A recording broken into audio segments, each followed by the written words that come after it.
Bienvenue dans le Broadcast. Aujourd'hui, pour ce tout premier épisode, nous allons partir à la découverte du métier d'éducateur. Un métier essentiel et pourtant parfois méconnu.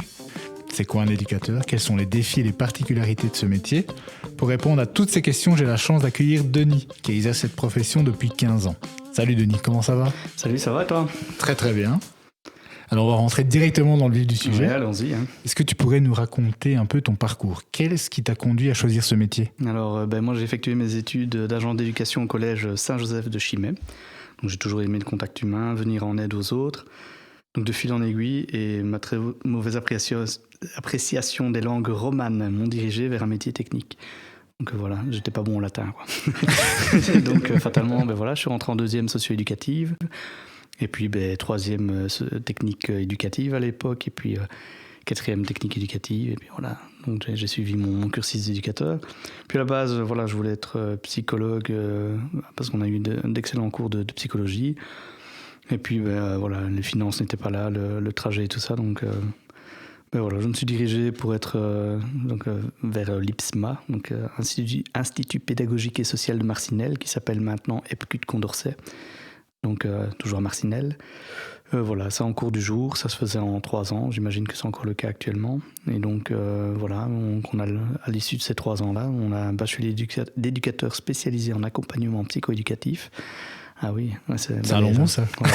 Il y a aussi celui qui c'est pour le sport, je pense, c'est encore autre chose, mais voilà, donc dans le cadre de cette formation, on a suivi un peu toutes sortes de choses dont on va parler, j'imagine, après. Et alors, qu'est-ce qui m'a amené moi personnellement ? C'est parce que j'ai toujours adoré le contact humain, le fait de venir en aide aux autres, et voilà. Ouais. Et tu travailles dans quel milieu du coup ? Ici, je suis dans un HACF, donc c'est un home d'accueil de la communauté française. Enfin, maintenant, c'est WBE, mais voilà. Et donc, c'est un internat scolaire, c'est en dehors des heures scolaires. Donc, les élèves, plutôt que de rentrer chez eux, rentrent chez nous. Ok, super. Moi, quand j'entends éducateur, je pense souvent au surveillant dans la cour qui prend les présences. Ou une personne comme toi qui s'occupe un peu d'un groupe d'enfants ou de personnes handicapées. Et toi, Denis, comment tu décrirais ton métier à quelqu'un qui n'en a jamais entendu parler ? Alors la plupart des gens voient un peu l'éducateur scolaire comme un trousseau de clés qui attend dans la cour que les choses se passent. On n'est pas là-dedans du tout. D'accord ? Donc il faut savoir que quand vous voyez vos éducateurs statiques à l'école, ils ne sont pas simplement en train de se tourner les pouces, en fait ils sont en train d'observer. Donc ça, c'est la première arme de l'éducateur, c'est l'observation. Donc observer ce qu'il se passe, observer les comportements, observer... Voilà, donc l'éducateur, en réalité, il est d'abord observateur. Et puis, de ces observations, va découler des activités, des actions éducatives et des objectifs. Donc, au travers des actions éducatives, il réalise des objectifs qui sont associés aux élèves ou autres, quoi. Voilà, donc... et puis il y a des projets ou autres comme ça. Ouais. Est-ce que tu te souviens un peu de ton premier jour en tant qu'éducateur ? Ça s'est passé comment ? Oui, alors ça dépend si on prend le stage ou pas le stage. On va pas prendre le stage, c'est plus marrant parce que le stage c'est quand même un milieu un peu cool parce que on est quand même derrière un éducateur référent et donc même si on appréhende on fait des actions et tout ça, on est quand même toujours sous tutelle. Quand vous commencez à travailler, vous commencez à travailler. Donc, c'est vous qui devez être garant de vous-même. Donc, qu'en stage, c'est souvent plus en arrière-plan, je veux dire, entre guillemets, en tant qu'observateur. Voilà, tout à fait. Et c'est d'ailleurs pour ça qu'on fait des stages d'observation. Voilà. Et donc, ma première journée, je me suis retrouvé avec 48 élèves seuls. L'activité, c'était de se rendre à un match de basket au Couvidôme à Couvin. Directement, il faut mettre son cadre. Hein. Donc, il faut expliquer les règles qu'on attend des élèves, les comportements et voilà, donc c'était assez sympa. Ça s'est super bien passé. Hein. Une fois que vous expliquez aux élèves qui vous êtes et ce que vous attendez d'eux, vous avez votre listing d'élèves, les 48 élèves, vous savez qui vous avez, à part tourner, voir que tout se passe bien, qu'il n'y a pas de consommation d'alcool et ce genre de choses, parce que j'avais quand même des loulous de 16-17 ans. D'ailleurs, le plus vieux avait 20 ans et j'avais 21 ans quand j'ai commencé à travailler. Donc, quand je parle qu'il faut mettre le cadre, il faut le mettre. Et donc, voilà. Et puis, j'avais en charge les adolescents. Donc, les premières nuits se sont bien passées. Et puis, après, il y a eu les tests aussi, où j'ai dû faire preuve de patience et de pédagogie pour arriver à ce que je voulais. Voilà. Bon, alors là, je vais prendre mes grosses guillemets. Je vais te demander, ça ressemble à quoi une journée normal? Alors, la normalité n'existe pas. Ça, il faut bien vous le mettre dans la tête. C'est que, non, en fait, il n'y a pas de journée normale. Donc, allez, je vais prendre un horaire type de quelqu'un qui va travailler au bureau. Il arrive à 8h30, admettons, je sais pas, il salue ses collègues, et puis il fait le taf, et puis il rentre chez lui. Basta. Ou alors, il a encore un peu de boulot chez lui. Ça arrive aussi, et basta. Un éducateur, c'est pas ça du tout. Il est ce qu'il représente, donc il est toujours éducateur. Même, je vais faire mes courses au Deleuze de Chimay, admettons, je tombe sur des élèves qui sont à l'internat, je reste l'éducateur qui travaille. Je ne suis jamais autre chose qu'un éducateur. Donc, ce qui est différent, par exemple, d'un assureur qui peut potentiellement être autre chose qu'un assureur quand il rentre chez lui. Voilà. Donc, les spécificités, la normalité, d'une journée n'existe pas. Donc, je commence à prendre mon service à 15h.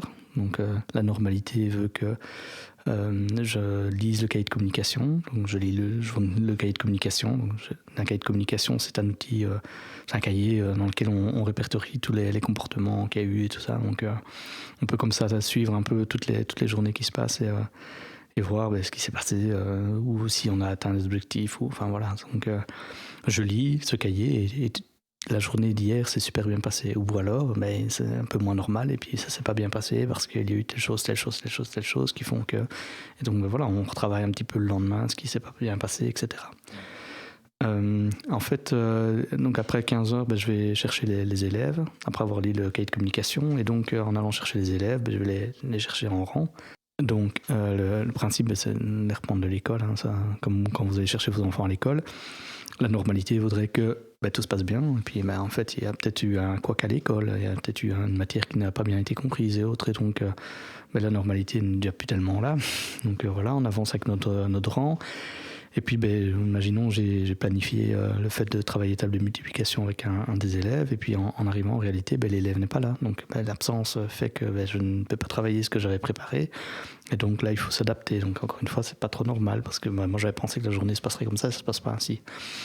Et puis voilà, après on met en place une activité. Je sais pas, moi j'avais fait boum boum tomate, là, c'est quand on est en arrêt de cercle et qu'on se fait passer la balle sous les jambes pour faire la tomate. Enfin voilà, c'est un jeu qui se fout pas trop et autres. Et voilà, si j'ai estimé que je voulais faire cette activité-là pour travailler tels objectifs, et puis si ça tombe, les élèves sont absolument pas réceptifs. En gros, j'en ai peut-être 2 sur les 20 qui veulent jouer avec moi, donc là il va falloir s'adapter. On peut pas rester comme ça, et donc oui, c'est pas encore normal. Et puis et voilà, il y a toute une série de choses qui peuvent se passer en internat.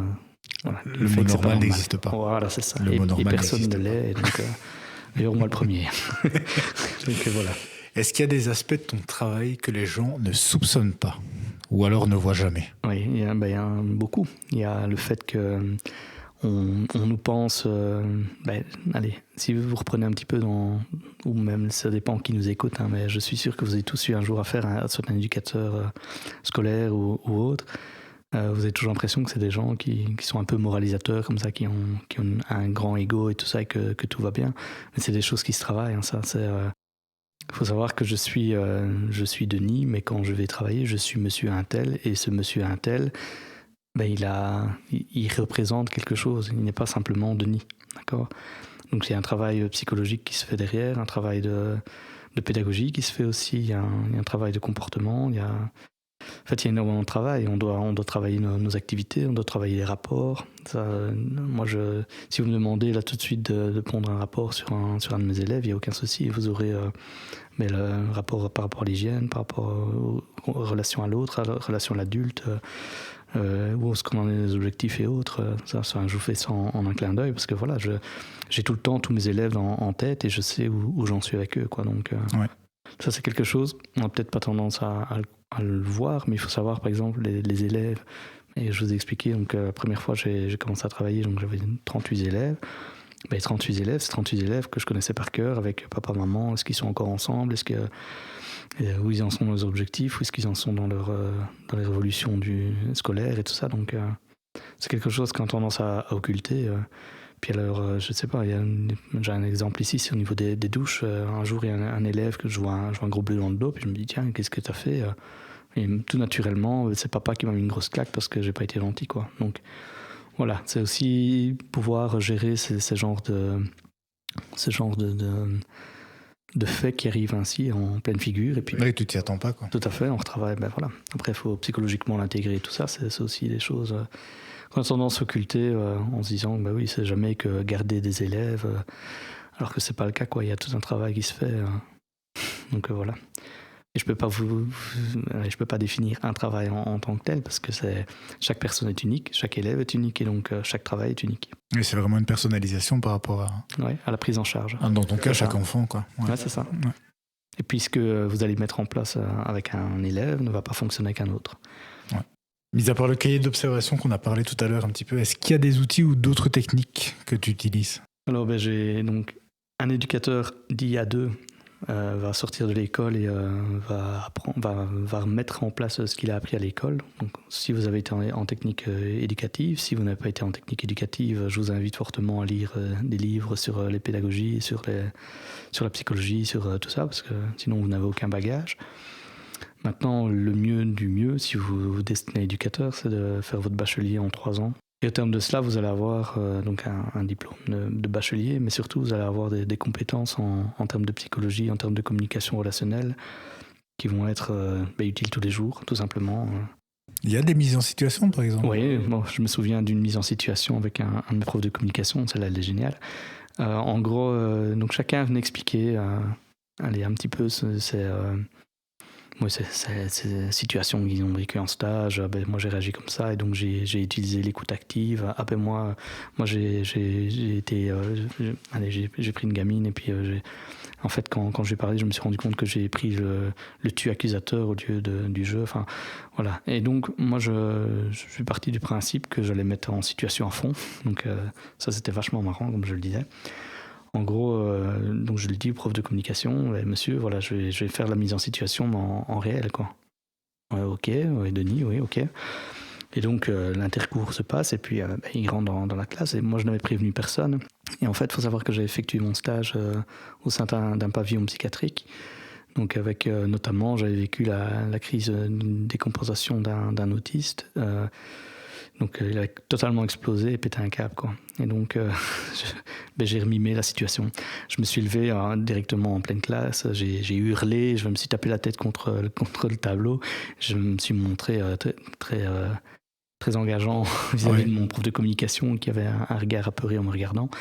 Et puis et puis je suis revenu à la normale. J'ai dit bon, mais moi ce que j'ai fait c'est, et puis donc j'ai donné mes techniques de communication que j'ai mis en place. Et mon prof m'a dit écoute, je ne vois pas comment j'aurais pu réagir autrement que toi. Et c'est ça aussi, c'est qu'il n'y a pas de vérité. Donc on peut pas dire t'as eu un 20 sur 20 parce que t'as fait ça. En réalité, il y a la remise en question.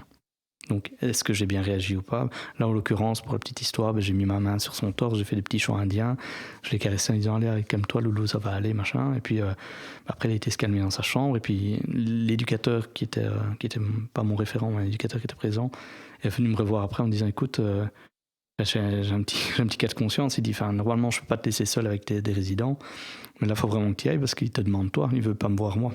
Donc je suis allé avec lui dans la chambre, j'ai parlé un petit peu et puis et en fait c'est un résident qui ne pouvait pas rentrer en famille parce qu'il n'y avait plus de famille, ses parents étaient morts et donc tous les week-ends il restait au sein du pavillon et donc c'était extrêmement dur pour lui à vivre, quoi. Et l'élément déclencheur de la crise, c'est un autre autiste qui avait simplement coupé son eau pendant qu'il prenait son bain, quoi. Voilà. Et en 15 ans de métier, donc, est-ce que tu as vu un peu des changements dans ces outils ou alors les techniques que tu as eues? Allez, je vais dire par exemple, tu as l'occasion sûrement c'est d'avoir des stagiaires aussi à ton tour. Est-ce que tu vois leur façon de t'amener certaines choses par rapport à la situation, de dire tiens, ouais, moi j'avais appris comme ça et eux, tiens, ça a bien évolué dans ce sens-là. Oui, en fait, parfois on n'a que des stagiaires en stage naturellement, sinon ce ne seraient pas des stagiaires. Donc voilà, c'est ça. Et donc ces élèves ramènent un peu les nouvelles pédagogies, les nouvelles courants, les nouvelles tendances qui se mettent en place. Maintenant, il faut d'abord savoir c'est qu'il n'y a pas de vérité en matière d'éducation. Donc ça, il faut bien se le mettre en tête. C'est que même vous, parents, ou même vous, enfants, adolescents, tout ce qui est mis en place n'est pas la vérité absolue. D'accord ? C'est pas pour ça qu'il faut remettre tout en question, mais il faut aussi se décharger de cette charge mentale, ce poids que nous met la société. voilà, on est des humains avant tout, et je pense qu'on éduque des humains, donc c'est pas des machines non plus. Et voilà, faut quand même rester un peu pragmatique dans toute cette histoire.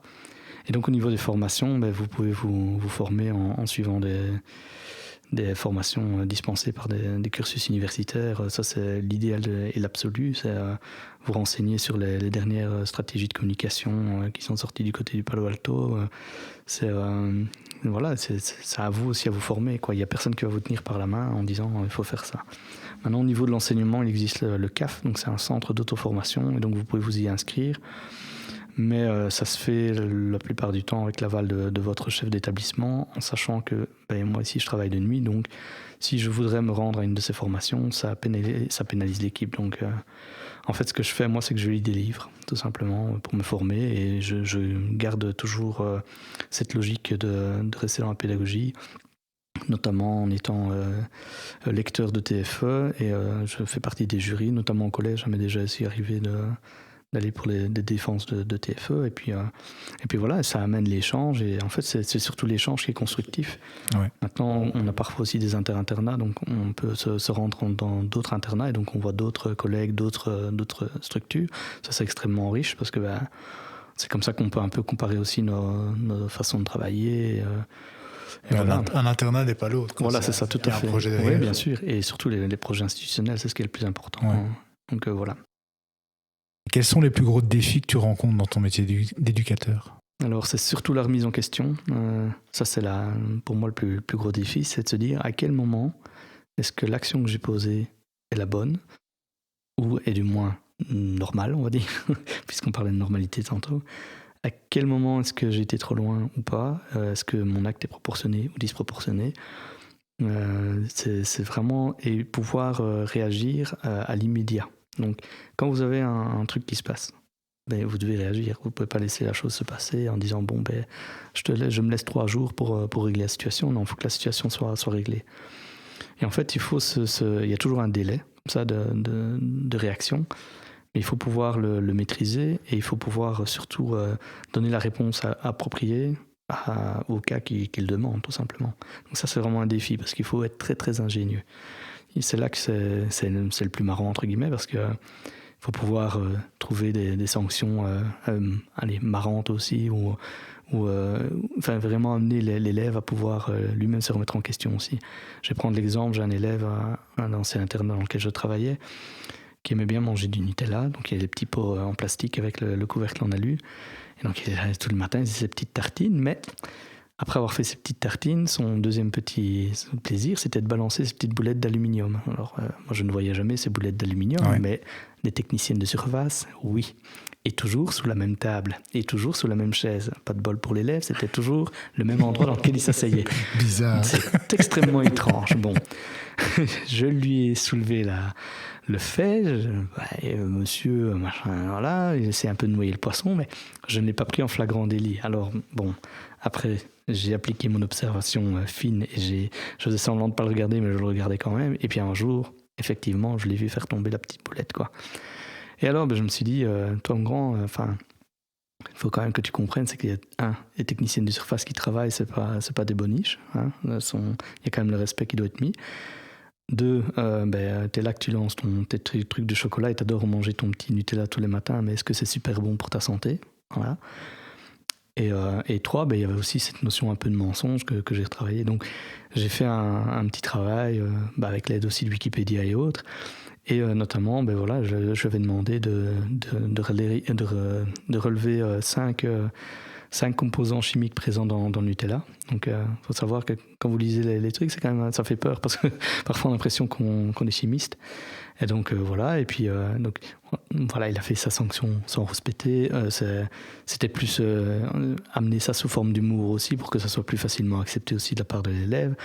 Et voilà, l'élève a reconnu, il a dit c'est vrai que j'aime bien lancer mon petit truc. Je le ferai plus, monsieur, et puis c'est tout. Après, l'histoire se passe, ça sert à rien de rester là-dessus.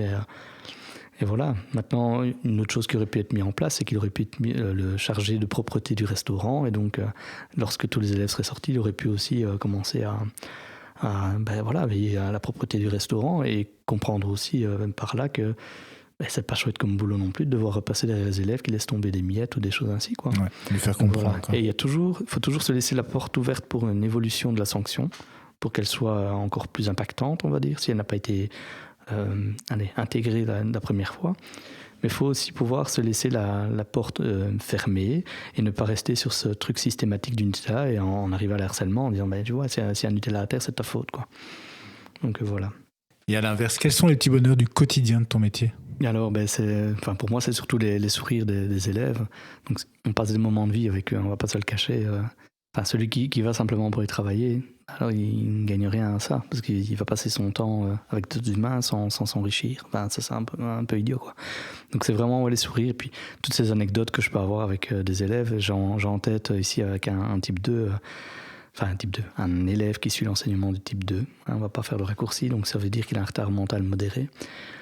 Mais cet élève est amené à racler les douches. On demande un peu à tous les élèves de le faire. Et puis il vient vers moi. Monsieur, j'y arrive pas. Je dis, allez loulou, je dis, c'est simplement racler les douches, hein, ça c'est rien de compliqué. Je dis, tu l'as déjà fait pourtant.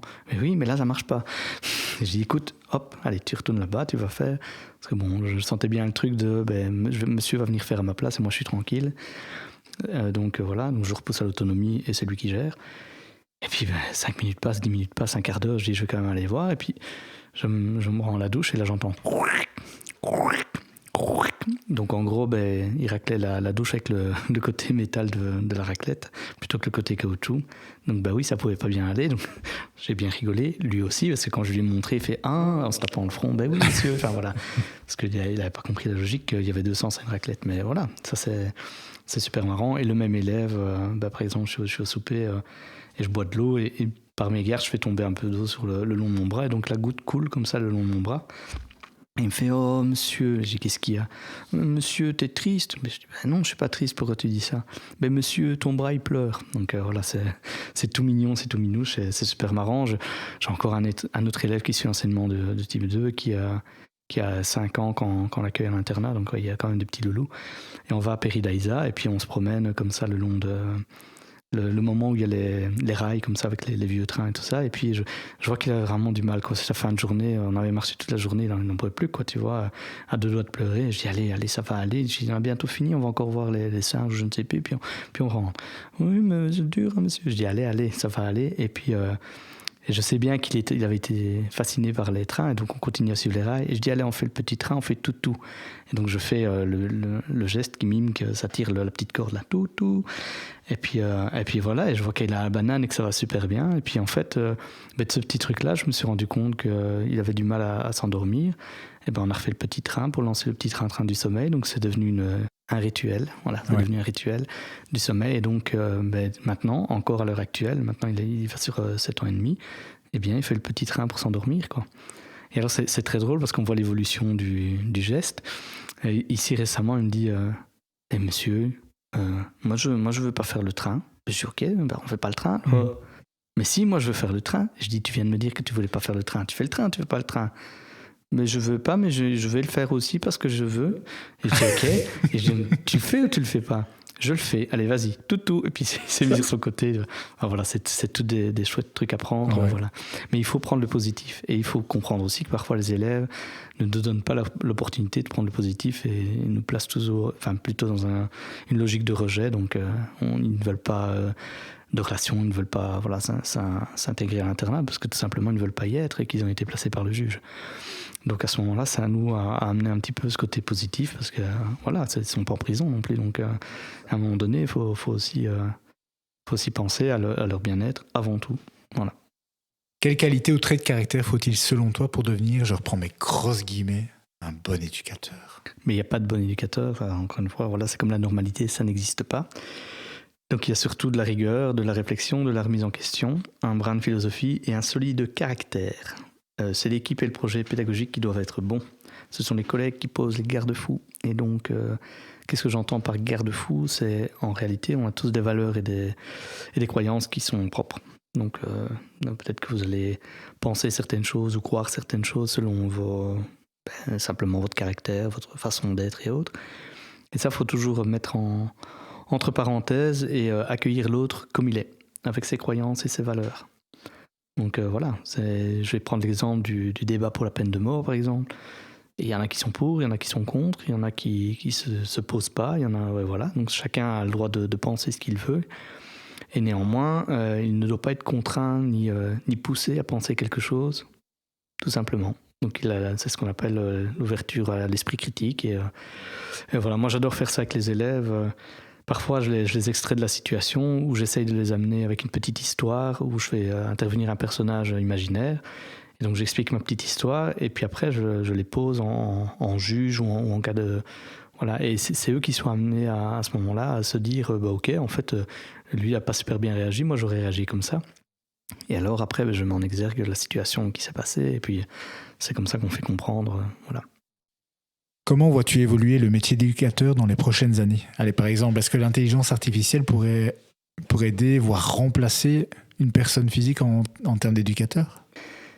L'intelligence artificielle, elle est créée par les humains. Les humains, ils sont doués, ils ont un cerveau. Et l'intelligence artificielle n'a pas de cerveau. Et donc je ne crois pas qu'on serait remplacé par une quelconque intelligence artificielle. Eh bien, tout simplement parce que nous sommes des animaux sociaux et qu'on vit les uns avec les autres. Et qu'en réalité, on a besoin d'éducateurs avec des animaux sociaux et non avec des animaux numériques. Donc voilà. Maintenant, le fait de céder tout ça, je suis entièrement pour. Et voilà, moi je pense que c'est un excellent outil, un peu comme Internet ou d'autres médias, s'il est utilisé avec parcimonie et bien utilisé, tout simplement. Donc non, nous remplacer, on n'en est pas encore là du tout. Si on reprend quand même le plan d'une ville avec les institutions, on se rendra compte que souvent les institutions sont en périphérie de la ville, elles ne sont jamais au centre, ou très rarement. Mais ça a tendance quand même à changer. Ça, je remarque dans certaines institutions, elles ont tendance à revenir un peu plus en ville, ou du moins se rapprocher.